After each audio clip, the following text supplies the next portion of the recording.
AI is truly going to be integrated into the devices where it can benefit the everyday user. The Amber Mac Show on Canada Talks, Sirius XM 167. Welcome to the Amber Mac Show. Today we're going to talk about the best of CES, the gadgets and the new technology that could actually change your life for the better. This CES Special is powered by Intel Canada, so thank you so much to them for their support. Yeah, and speaking of Intel, I'm looking forward to your conversation a little bit later about AI chips. Plus, we're going to talk about an AI toilet, a robot vacuum that can climb stairs, smarter Lego bricks, and a whole lot more. So let's get into it. Newsfeed. Welcome to our CES Special episode of the Amber Mac Show, powered by Intel Canada. If you're watching on YouTube, please do like and subscribe and tell us what you think are the biggest CES winners and losers. You can let us know in the comments. As you may know, CES stands for the Consumer Electronics Show, and it has pretty reliably been the biggest tech event of the year for many years now. What you might not know is that CES started way back in 1967 as a spin-off of the Chicago Music Show. I didn't even know this, which had up until that point been the main event for showcasing consumer electronics. It introduced technologies like the first ever video cassette recorder, or VCR, which some of you might remember, the Atari 2600, the CD player, and the first public demonstration of Tetris, the video game. Since then, it has grown to become one of the biggest conferences in Las Vegas, attracting more than 100,000 attendees and thousands of exhibitors each year. Jeff, you and I have been following the news over the past week. What are some of the standouts for you? Well, there's a ton to cover. Like you said, I think there's actually something like 5,000, closing in on 5,000 exhibitors. So many different products. And it makes sense to kind of break them down into different categories. So why don't we start with the category that touches almost everything, and that's AI, which is just in so many products, it's unbelievable. But let's look at some kind of unique AI applications. And I think one of the most unique ones I've seen is Vovo's Neo Smart Toilet.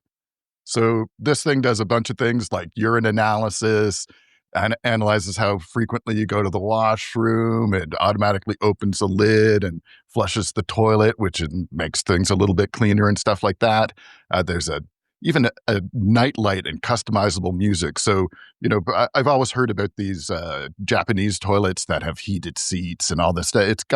It's got all that kind of stuff going for it, but then all of these basically AI features that you access through an app. So, it looks kind of interesting. I don't know. Do you have any thoughts about it? I think this is actually, at first glance, kind of laughable because it seems a little bit silly. But I do want to say that it actually makes a whole lot of sense, right? This is one way to gather health information that is pretty seamless to the end user. Now, I do want to give a shout out to Chris, who is our producer, director, tech guy on the show, because he has been a fan of smart toilets for many, many years and loved this idea. And this is one of those things that you kind of set it and forget it, right, Jeff? Right? If you use it every day, it's going to collect that data, and maybe you could get a better sense of your health overall. Absolutely. We just installed a bidet here late last year, and I'm never going back, frankly. So to see that there's this next level of toilet available, I'm now quite curious about if I could further upgrade that, because there are some nice things that I'll tell you, the bidet, they have this in some of the Japanese toilets. I could really use some heated water in that, because when it's minus 15 degrees outside, it's a little alarming how cold the water is in the bidet. But anyway, this retails for around $5,000. So it's a bit of an expense, but it seems kind of interesting, and it seems like it's going to be out there on the market and available. So that's great too, because we want to cover a few things are not necessarily on the market yet or going to make it to market necessarily, but we've tried to focus on some that would, and another one that is AI-based and, again, vaguely unexpected, is a Fremimix e-ink smart canvas. And this may be something that lets you create AI slop on your very own wall. Why don't you tell them a bit about it, Em? Yeah, so you can think about this. It looks like a frame. So the idea would be that based on the app on your phone, you're able to send, I'm going to put digital art kind of in quotes because when we get into the AI slop piece of it, you'll start to understand that. But you are able to send images to this frame. Now, I like this idea. I've certainly used a lot of Samsung frames in the past and have one in my house, and it's a really cool product. But what makes this potentially a place for AI slop is that it has a built-in mic so that you can use ChatGPT to generate images for the frame and display them on their wall, the wall that you have in your home. Now, I think generally speaking, Jeff, with this, I feel like we don't even need that feature. I mean, it's cool just to display art from real artists. So I'm not sure why this has to be included. And you can upload your own pictures. So if you just wanted to use it for family pictures and stuff, you can do that. But to your point, if you wanted to upload AI slop pictures, you could just create them on your computer and upload them. So this is a strange, novel thing that I don't know. I could see something like this, being put up on the wall of the entrance to a bar or an edgy kind of workplace or something where it'd change all the time. I could see that being kind of fun, but you only get 100 free images, AI generated images a year, and you have to pay for more after that. So if you think you're going to be doing more than an AI slop image every few days, you may want to think about the costs involved in that. And it costs $400 for a 13.3-inch display and $1,000 for a 31.5-inch display. So, the lower price point is accessible, but not sure of the value, but it's definitely interesting. I got to give it that. It sure is. And speaking of interesting things, next up, we want to talk about a product that I think we're going to have a lot to say about this one. It is called the LaPro Amy Emphatic AI Soulmate. This is a curved 8-inch OLED screen for your desk with a full body animated customizable AI. The way I see it after watching these videos, Jeff, it's like having a 3D character that sits on top of your desk. Am I understanding it? Yes, I think that's exactly, and it's in that curved screen so that it can do like augmented reality sort of background and make it look like it's actually in the space it's in. So the most of the avatars I've seen for it, which are customizable, their appearance is customizable, as is their personality. The ones I tend to see look an awful lot like the Grok waifu kind of Japanimation kind of characters. So it's kind of a girlfriend in a tube, which is a bit weird. But it's got some features like it can track your eyes so that it knows what you're looking at. It interprets your facial expressions. It can recognize gestures like waves. So if you wave at it, it can wave back. It also has, and I'm not quite sure about this one, touch zones on the screen. And so I don't know quite what you're using those touch zones on the screen for, but it says you can pat or tap or swipe on the screen in front of the avatar if you want to do different things to it. So I guess. Anyway, very, very interesting. It does look like a little sort of, it kind of looks like a higher resolution of the Star Wars, like, help me, Obi-Wan Kenobi, you're my only hope kind of thing, if you put Princess Leia in there. But they don't have a price on this yet, but I think it is supposed to be released late next year, or late this year, rather. Whether that's a healthy thing for people to get into, I'm just not sure. We talked about relationship stuff, loneliness, and all this.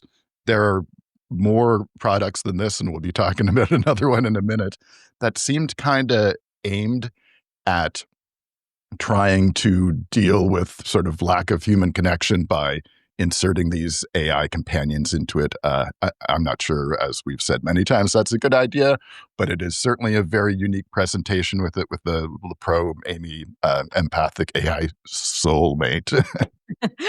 Quite the name on it as well. Yeah, I'm not a huge fan of any type of AI companions. I know we've talked a lot about this on the show, but I think that's really the last thing that we need in our world today. As much as you could, put aside the fact that we are in a bit of a crisis right now when it comes to loneliness, and say that, hey, the tech is really cool. But at the end of the day, I think we really need people to spend more time physically face to face with each other and being part of communities and getting away from technology in a lot of different areas like this. So, while I think that tech is interesting, I think it's not great for society. And this rolls nicely into our next section, which is robots. And there are tons and tons of robots, uh, lots of humanoid robots, but some other forms too. One of them that I saw that I don't know, it could actually be the exception to what we're talking about in terms of this companionship thing is a robot dog that is, it doesn't look totally like it looks more like a teddy bear dog that's come alive, but they've in their commercials for it or ads for it, they've got senior citizens playing with it and having it in their lap. Maybe there's some advantage to that, but like I said, there's a lot of humanoid robots out there. One that stood out, I think, to us and to other people is LG's, I guess it's pronounced Cloyd, CLOID robot helper. This is humanoid, but has a wheeled base on it. So instead of legs, where the legs would end, it actually has a set of wheels. And this is, I think that's kind of a smart move. There's a lot of problems with robots keeping their balance, and they don't necessarily need legs to do a lot of the stuff we want them to do. So something like this makes it harder to knock it over and harder for them to fall on somebody. So that could be an advantage there. But it's all built for LG's zero labor home vision. So it'll do a ton of stuff around the house.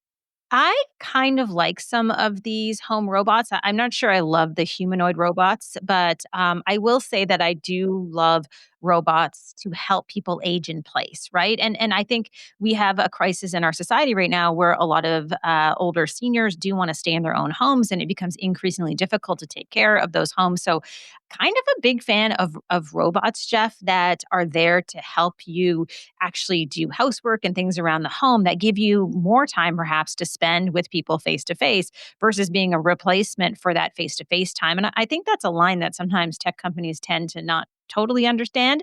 But I think that it makes sense to have robots in the home. And this next one, I would say, is probably getting the most attention of anything I've seen at CES in terms of robots from a company called Roborock.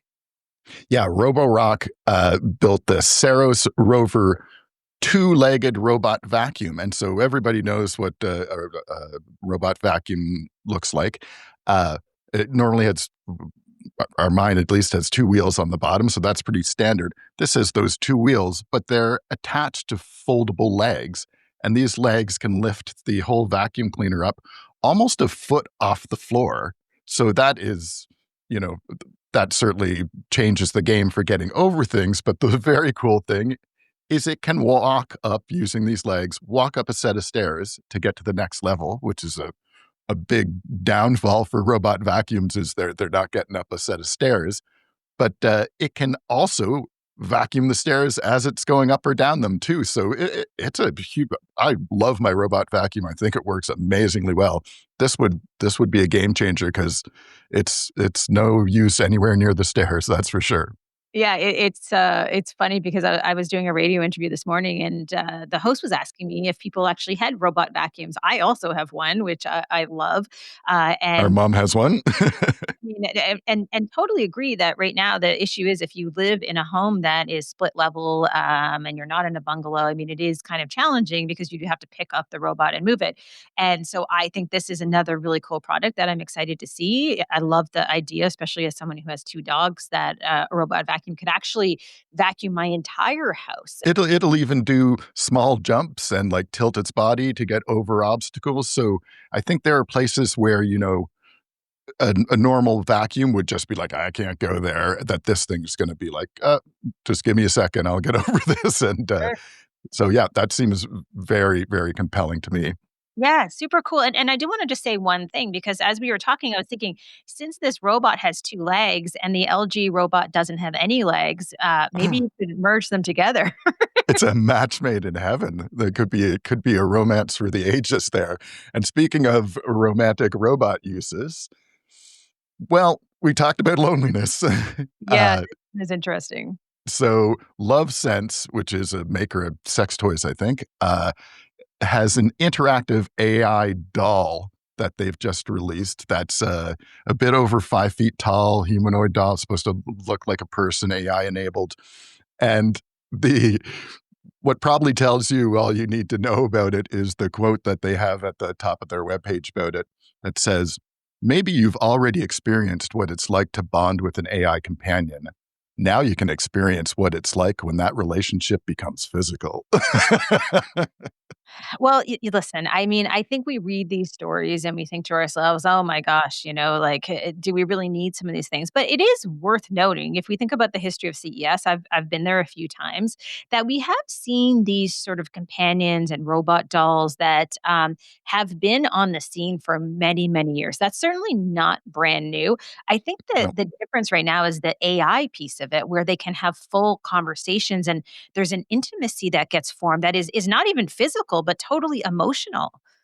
Yeah, and in fact, this has uh, an app so that you can communicate remotely with the AI doll. An AI doll just makes it seem creepy, but anyway, so that you can use the app to communicate with it. It's got built-in sensors to respond to touch in some areas of its body that I'll just let you guess at. And there's quite a price tag on this. You actually have to go in and kind of customize one to see what the price is. And the customization experience, let me just recommend that anyone who's curious should go to their website and click customize and see these strange things that you get to customize on this. But anyway, the price is $4,000 to $8,000. So pretty big purchase, a little bit of a bizarre purchase, but certainly continues the AI and robotics working their way into trying to manage the human relationship problems that we've had. This next one you have on the list is super, super cool. It is Brunswick's Simrad Auto Captain autonomous boating system. That is quite a mouthful. And this is great for people who want to get into boating, but maybe need a little bit of autonomous assistance. Yeah, I remember when you had your little boat thing there for a while, which eventually sunk in dock. Oh, But come on, Jeff. That wasn't my fault. Okay. no, That's a whole I other mean, story. yeah, they do need to be bailed out when it rains, like it does in Prince Edward Island a lot. But anyway, what's super cool about this and is that it assists pilots with a few different things, like situational awareness things, so it can warn you about things around you, route planning and stuff like that, which is, just obvious sort of Google Maps in your car kind of stuff. But it'll even assist you with like slow maneuvers, with docking the boat. I found docking that boat was so stressful because it's hard. You got to have so much momentum when a boat's coming in, and you're worried about hitting other people's boats. You're worried about hitting the dock. It was almost not worth the very fun, relaxing boat ride to have to take it back into dock for me. So this Simrad Auto Captain thing, I think, would be an absolute game changer to just give people a little more confidence than I perhaps had at the wheel of your boat. Yeah, so I was watching a video about this technology and it comes installed on a boat that you would buy, for example. Like you can't go and install it aftermarket, Yeah. but it's And I installed. think there's two that they were showing at CES that had it installed specifically. Exactly. I think like a Boston Whaler, which I believe is a pretty popular boat, and like you said, there was another one, so it has a bunch of cameras. And it was saying not only could it help people who are new to boating, but also even experienced captains who are sometimes stressed out about docking in certain places and in certain situations. So it could be really, really useful. So I think that's a fun one, and just keeping with this theme of really practical tech, which is really my favorite thing out there. Yeah. I love this wheelchair add-on that you found called Wheel Move. It is so incredibly cool. It might actually be the most practically cool, useful thing I saw in all of CES. So what this is, it's a 10-inch wheel that can attach to pretty much any wheelchair, and it tilts up the little front wheels so that they're off the ground, and then uses this 10-inch front wheel. Um, and what that lets you do, that front wheel has a built-in 250-watt motor, so it can go 10 kilometers per hour. It can take slopes up to 10%. It has a range, I think, of around 25 kilometers, but it also has a swappable battery, so you can put one in your backpack or something if you're worried about range issues there. But the wheel itself attaches in just a few seconds. There's a little control panel you can put on the armrest or up on your body or wherever you want it. And another thing that big front wheel does, because again, the front wheels for a wheelchair are generally pretty small, the big front wheel lets you go through much rougher terrain. So dirt paths and gravel and things that may be a little trying to do or maybe impossible to do for people in wheelchairs. So anything like this that gives people who have like mobility problems or anything like that a little bit more, it's just like you're saying with the cleaning robot. For somebody who needs help actually cleaning their home and doing stuff like this as you age or whatever, any of these products are that's the most meaningful use of tech. But this Wheel Moves 10-inch wheel thing is just amazing. I think that's just such a thoughtful, meaningful product. Costs around $6,000. Wheelchairs are very expensive, so electric wheelchairs are expensive. But you just to be clear, you mount this on a non-electric wheelchair to get all these things. So really awesome. Yeah, and I do want to just pick up on what you said quickly before we move on to the next item, because this is sort of an add-on to a manual wheelchair. And that to me is kind of the best example of technology, when you can take something you already have and just upgrade it out of the box, which is basically what they're allowing people to do. So that is a really cool pick. Absolutely. And so among some more conventional choices there, tons of computer phone things. We've an interesting computer that expands the size, laptop that expands the size of the screen, all nature of computers and phones. But there were two that we really wanted to focus on. And this first one, I think you found particularly impressive, Amber. Yeah, so this is the Samsung Galaxy Z trifold phone, which is getting a lot of attention as well. So this is a phone that is a foldable phone that unfolds twice. So I think this is new in the market. We're used to seeing, I think, foldable phones that unfold one time, but this is twice. And it actually becomes a 10-inch tablet, basically. That's probably the easiest way to think about it. So you unfold it once, unfold it again. It looks like a tablet.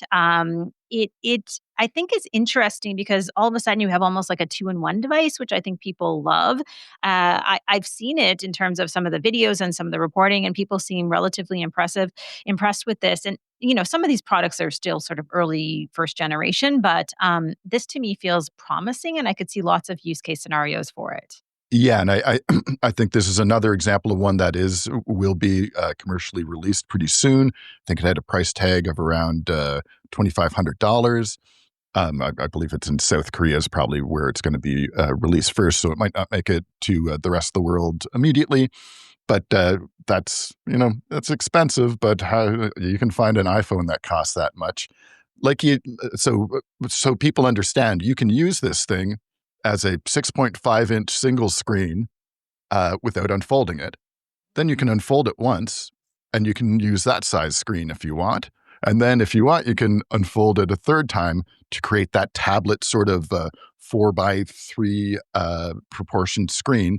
And where I think this would be so useful is on plane trips.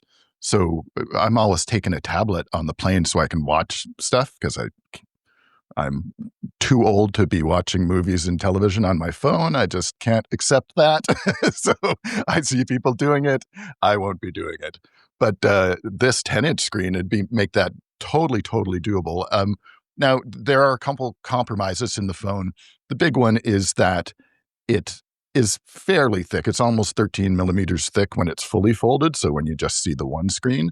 And a couple little kludgy things, like you obviously you have to unfold it and refold it in a certain way. So there's it sounds like, I don't know what you'd do if you just tried to snap it back the other way, but there's a little warning thing that goes on the screen if you tried to do it out of order. But all in all, really, really promising. And it's probably the first folding phone that I see much value in, because I'm like, oh, when I like twice the screen size in my phone, it doesn't really get me anywhere useful. It gives me a square-sized screen, and I'm not sure, it's just not enough of a difference. But this 10-inch, like tablet-sized screen, that's really meaningful. So well done, Samsung. Yeah, very cool. We have one more phone that we want to talk about before we get into some other cool technology to wrap up our CES coverage before we talk about AI chips a little bit later on, which is the Clicks Communicator phone. Now, this has been getting a ton of attention. This is a phone with a BlackBerry-like keyboard. It's built on the Android operating system, Android 16. It has a real actual headphone jack. I feel like people might like that feature. A micro SD slot, notification alert light, physical SIM tray. And one of the things I think about when I look at this phone and what I've read so far about it is that this is less for sort of social media use and content creation and more for people who are like hardcore communicators. I could see this for business leaders, for example. Absolutely, which really goes back to what the BlackBerry's strengths were. And in fact, this is designed by a former BlackBerry engineer, so that's kind of cool. And the CMO of the company, Clicks, explained it this way, which I think is a great succinct way to explain it for people who are familiar with this. The Clicks Communicator is to a smartphone what a Kindle is to an iPad. So it's not intended to do all that. It's intended to do something narrower, better. So just like a Kindle is way, way, way, way better to read the e-ink stuff and all that. And that's really, really useful. In this case, it's the communication stuff. So it's really about emails. It's about texting. Like you said, it's got all of these like features that have dropped out of phone. Johnny Ives must be going absolutely crazy seeing all the buttons on this thing and headphone jacks and flashing lights and all this. I'm sure it drives him crazy. But there's a lot of people who want to take a step back into the future a little bit, where this phone, as you said, you're not going to get distracted by losing focus on this thing, because it does really sort of narrow your sort of interaction options. Obviously, you can get different apps and stuff on it, but I can't wait to see how this thing turns out, and I think it'd be a great way to just stop being tempted to open your phone to see what's on Instagram or something. Yeah, absolutely. And if people don't know who Johnny Ives is, that of course is the famous designer for Apple, who is really one of the Took best. all the buttons out of the iPhone. But he's like well regarded as one of the top designers in the mobile space. I think that's fair to say. Absolutely. And he's also working with OpenAI right now to do a wearable that has not, they've just been teasing it, so who knows what it is, but OpenAI and Johnny Ives' company are doing some kind of AI-based wearable thing. So that's basically reduced all the buttons and all the everything down to almost nothing, as far as I understand. But if you're looking for an old school experience, if you love the BlackBerry, you're looking for that nice clicky keyboard, the Clicks Communicator phone will be available for $599. Not too bad. All right, we want to wrap up with 3 examples of kind of cool and innovative technology. The first one is Flint, which is a company that makes paper batteries. Jeff, I have to tell you, these batteries are made using cellulose from plants. And I watched the demo video from this company, and I still don't understand how they did this because it is so cool. Very cool. And I think this is probably my second favorite one after the wheelchair. So yeah, it uses cellulose from plants. The creator said it's a chemistry that's completely water-based and safer for the world. He suggested it would be a great way to get rid of, you could basically take the approach of getting rid of invasive plant species by turning them into batteries. I mean, how environmentally sensible is that, where you're going to take something that you don't need, turn it into something that you do need, that replaces something that's very harmful? it's just fantastic. I think so. I think these guys have done some other batteries. I think there's other things coming along, but these AA and AAA batteries are supposed to be on the market later this year, and that just seems like such a great step forward. So really, really cool there by Flint. Very cool. So next up is the Dawn Vital Belt. This is wearable tech in the form of a belt, unsurprisingly, and this monitors your health. And from what I understand, Jeff, it is a belt with an actual buckle. The buckle is where you get a lot of the technology baked in, and it's able to measure vital signs. Correct? Yeah, like respiration, your pulse, body movement, all this, and it obviously does that through clothes. It's the first wearable like smart belt in existence, according to the company. Like you said, everything's basically built into the buckle. You can remove the buckle for charging. There's an app that goes with it that gives you access to the data and stuff. And obviously, the belt's still wearable without the smart buckle, but yeah, it just seemed like in a sea of wearables, so many smart glasses, smart pins, smart every kind of wearable thing you could imagine, most of which are just an excuse to hide AI in something. I don't know what they bring other than a simpler way to access AI. This seems a little bit different, and it was pointed out that it may be easier to use for some people who may not be as enthusiastic about wearables. So we've talked about seniors a couple times already. They mentioned it for seniors and stuff like that, where you may forget to put on your watch or your smart watch or your smart ring or your smart whatever's supposed to be monitoring you. Chances are you're going to remember to put on your belt. Yeah, and I do want to say something when you mentioned seniors, because when I was reading about this, it said it had pretty good fall detection. So that's another area where I think we see that being tailored towards, again, an older population, which is super cool.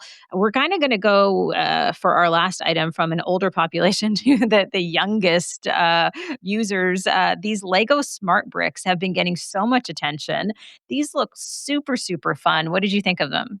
Oh, I think they're great. And to your point about going from an older sort of consumer base to a younger one, I've seen a bunch of remarks about these Lego smart bricks that it is refreshing to see Lego focusing back on kids, because Lego's been doing a bunch of stuff with very sophisticated sets that are really aimed at adults. They're not really fun kids play. But so what the Lego smart bricks are, is a 2x4 smart brick. So if you can picture a Lego, that's two of those little bumps in one direction and four in the other direction. But built into this smart brick is a speaker, a synthesizer, so it can create new sounds instead of having to have them all on board already. Light, mic, sensors, and it uses all these to interact with other Lego pieces and figures. This could be, so they're releasing Star Wars sets this spring that are going to use these. So if you want to imagine that, you take your TIE Fighter Lego and crash it into the ground, it's going to sense that it's hit something. It's going to make a crashing sound. Or you might take, if you've got like a Luke figure and bring it near a Darth Vader figure, the lightsaber might light up and make the whooshing sound, things like that. So I'm not sure of the exact specifics of what each playset will bring, but those are the kinds of things that it can do with this technology. And it's important that they have to think, obviously, about charging, because you don't want to have to take apart your Lego and plug it in somewhere.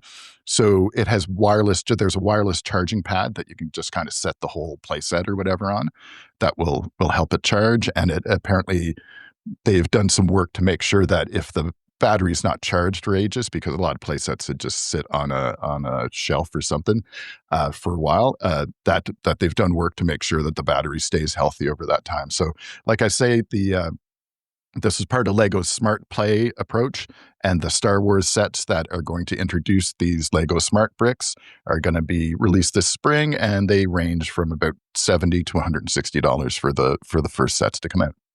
So cool. I saw people playing with them, and I loved how they were so responsive and kind of interchangeable. If a minifigure fell down, then it would make a noise, but you could kind of use it in other sort of bricks and pieces that you were using. So they've done such a good job of this.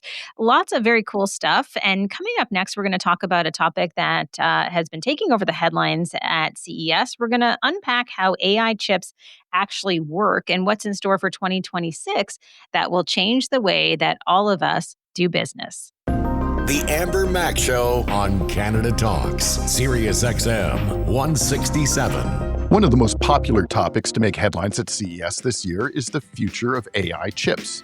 To chat more about what to expect in this category, Amber spoke with Asma Aziz, Country General Manager at Intel Canada. Here's their conversation. You have spent the better part of the week at CES in Las Vegas. Before we get into talking about all things Intel, tell me a little bit about the event for people who maybe have never been before. So, Amber, the CS was incredible this year. The energy was electrifying. Imagine 160,000 plus people going through the show floors. Of course, we were all clocking about 20,000 steps every night, but it was well worth it. Um, I would say, we saw this is once a year show where you see the latest and greatest in consumer electronics. So, people who haven't been there, just for them, I want to tell them that this is super exciting. You see not only the latest and the new products that are hitting the shelves, but you also get to see futuristic products. So, all in all, a very exciting event.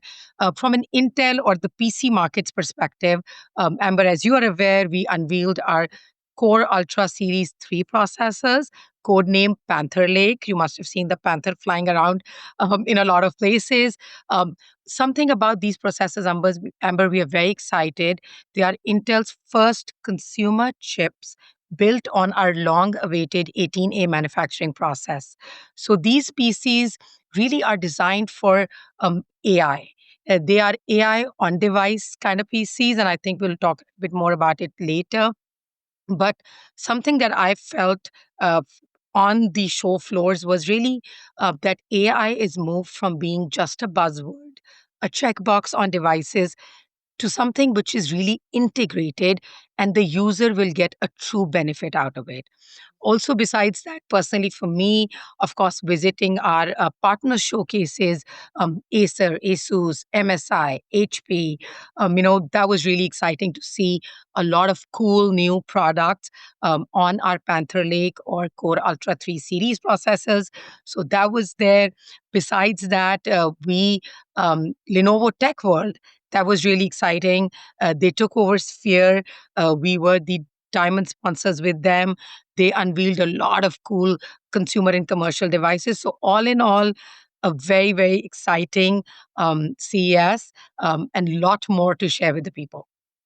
I have been tracking all of the news out of CES as would be expected. And I've seen a lot of really positive coverage in terms of Intel announcements. One of the things I wanted to ask you before we talk a little bit more about what this means for the future of laptops and gaming. Can you describe to people a little bit more about what Intel does and without getting too technical, even what an AI chip actually is? For sure, Amber. So, just for a common person, people always talk about what is a processor, what is a chip. So, processor, easily, if you think about it, it's the brain of your PC. In a human body, you understand the importance of our brain. So, the processor, the chips, are the brain of your PC. They are the one that determine the performance of your PC, the capabilities of all the cool stuff that you will be able to do on your PC. So that's what we do as far as the processor is concerned.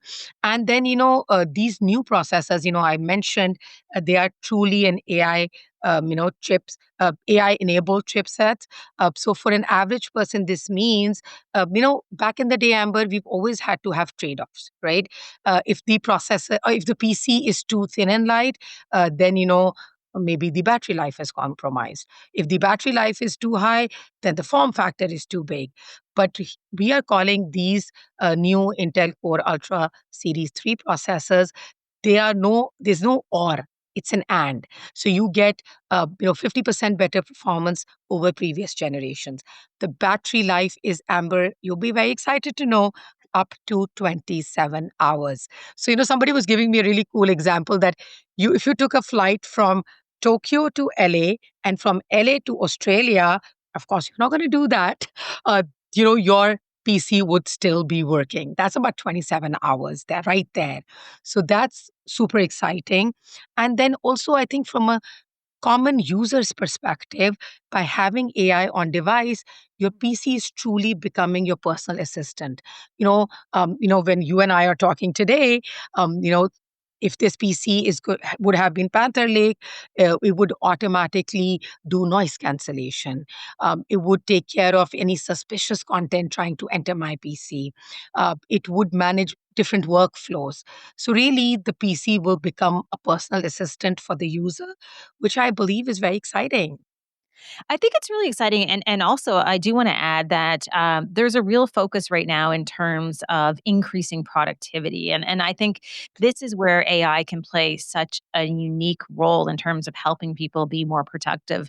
When you think about that and the future that we're going into, can you share more with us on when people will be able to try out some of these PCs that do have Intel inside?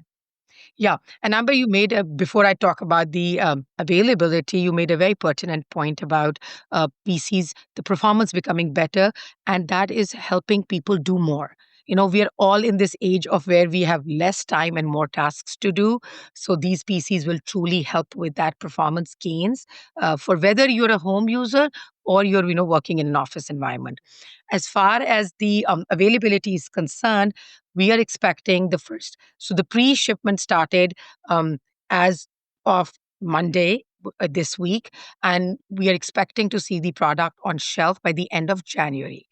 So people can get their hands on these devices. They can walk into the retailers or go on the dot coms of different vendors, and they'll be able to get these devices, and they will be able to do a lot more with their PCs than they're doing today.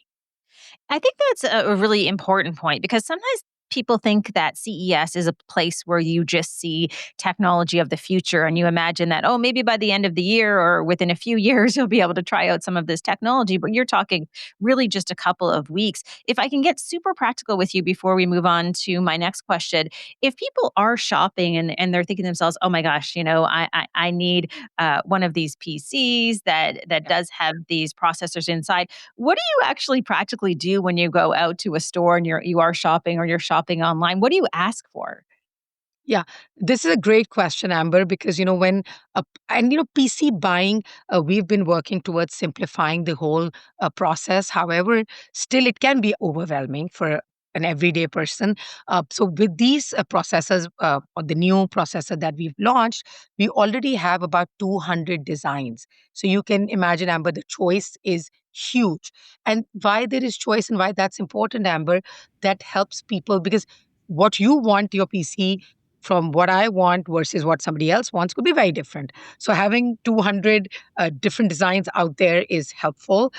Also, when as a customer you walk in, we believe at Intel, all this innovation is rooted in user experience, right? So when you walk in, start off with defining what do you want to do with your PC. So be very clear that, okay, somebody can be, let's say I'm a gamer. My requirements will be very different, Amber, than you, who is the content creator. So I would say start with defining in your head before you start into the purchase process that what do you want your PC to do? And then when you walk in, we've got, PC consultants. They're called, they're trained on the product. Have a discussion with them. I always tell people PC buying is a exciting process, but keep some time, define what you need your PC to do, and that becomes the starting point. And of course, then there is budget, then there are the look and feel, and all the other things that come into play. But objective should be: do you want this PC to do? How do you want it to help you? And that becomes easier for the consultant to advise you what to buy. Really good advice. And I know we're talking a lot about PCs, but I didn't want to ignore the fact that when I have been looking at many of the headlines from CES and seeing Intel mentioned, there is some chatter about gaming as well. So, without giving too much away, can you give us a little sneak peek into the future and what some of this buzz means for gamers? Absolutely, Amber. Handheld gaming is where this Core Ultra series really shine. We did make an announcement for a product which is going to come later in the year. Gaming is huge. Everybody is gaming at some level. You could be an enthusiast gamer, you could be an everyday gamer.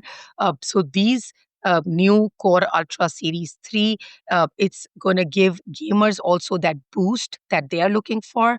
We've got the new XE3 graphics integrated, which is making the gaming performance 70%, up to 70% better on multi-frame generations. Also, this means that handheld devices, of course, what's the big thing there? You need battery life. You don't want the device to die on you while you're in the middle of some exciting game. So this will also help the way the architecture is set up, and it'll enable really these new portable gaming devices without compromising on battery life. So that's another exciting thing. So the gamers are not forgotten here. They'll see something exciting coming out. The initial announcement was made at CES, but that product will be coming later in the year. Another area that I wanted to ask you about, beyond talking about PCs and gaming, are topics that I spend a lot of time speaking about in my keynotes, which is things such as the future of healthcare, the future of robotics, the future of smart cities. What role can Intel play there? Absolutely, Amber. That's a great question. And you'll be happy to know that these PCs, this is the first time that the Series 3 processors, they are tested and they are certified for embedded and industrial use cases at the edge, like what you mentioned, robotics, smart cities, healthcare, and many more. And these AI capabilities, Amber, that are built into the Intel Core Ultra Series 3 processors, they really extend the device to get into all these different areas. I think about things like, when a patient gets into medical testing, what do you need there? You want the data to come locally, and in real time for the doctor to be able to make the right diagnostic decisions. So these devices are able to adapt to their environment and help with all of that. And then, of course, smart city infrastructures. What is happening there? You really need something to be able to respond intelligently to maybe traffic patterns, right? So all of this will be possible and will play a huge role in all of these different areas that you mentioned. My final question for you is around what this means for the future of Canada and Canadians. I was lucky enough to attend a lunch with you a few months ago where we had this great discussion about the future of AI, the role that Canada can play and will hopefully play in 2026. A lot of our listeners are, of course, Canadian, and we really pride ourselves in the fact that this is a big tech show, but with a Canadian twist. So, can you walk us through what all of this means for Canadians here at home and what that future looks like when we think about some of these announcements from Intel and how it can help all of us in this country? For sure. So Canada, Amber, is a key market for us. We've been in this market for over 50 years. So you know that Intel is committed to the market. You and I have had multiple discussions around it. I think Canada is at that pivotal point. Our government has been talking a lot about, integrating AI into the infrastructure, building capacity on this side of the border. So in that regards, of course, all of these products and devices are going to be available to Canadians. So if you are a home user, if you're a consumer, if you're a user, an everyday user, you would be able to benefit and be more productive with the use of these devices. So things that would take longer would take easier. These devices could, like I said, could become an intelligent assistant for the people. So of course, this will definitely help boost productivity of our Canadians. Of course, again, what I mentioned around these devices being tested and certified for embedded usage. So, of course, when we think about smart city or adding to the infrastructures, the devices could be helping there as well. Besides that, Amber, we are available in the country as Intel. We are the trusted advisor, and we can continue to be that for the government and authorities, where we can help in shaping, the ambition that the country has.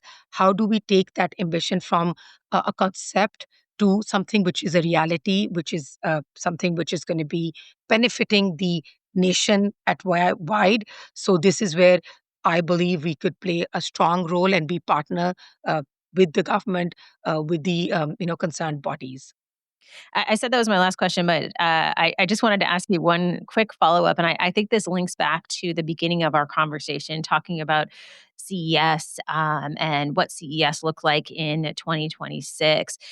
You're just home from this incredible event. Again, it really takes over all of our news feeds for those of us in the technology sector. And there's just a lot of momentum right now.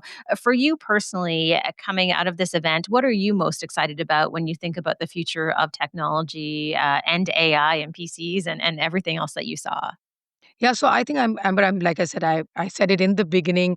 I'll say it again. I'm most excited about the fact that AI is truly going to be integrated into the devices where it can benefit the everyday user, rather than just being a checkpoint or something which is for the future. It is now, and I'm very excited to see how it'll play a role in making us more productive, in helping us do more in less time, and from an Intel standpoint, the new processor, the product that we have introduced, it has huge gains over previous generation of products.